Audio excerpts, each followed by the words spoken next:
Hi guys, Dzień dobry! It's me again, Jessica. So ngayong araw nga ay pupunta kami ng Bulabe kung saan ay may wine festival. So bago yan, may nag-message sa akin kung ilang buwan daw ba ang process ng working permit dito sa Poland.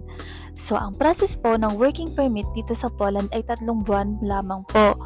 So, siguro depende din yan sa mga ibang agency pero sa amin po ay 3 months lang po ang process ng working permit dito sa Poland. Ang kailangan mong documents kapag magpapaprocess ka ng working permit dito sa Poland ay ang copy ng all passport pages mo from page 1 up to last pages at valid ID. At kapag nakapagpasa ka na ng mga documents na kailangan for processing ng working permit at yung initial payment mo, ay doon pa lamang nila ipaprocess ang working permit at maghihintay ka ng 3 months bago lumabas yung working permit mo. So, ayun lamang po. See ya! Bye-bye!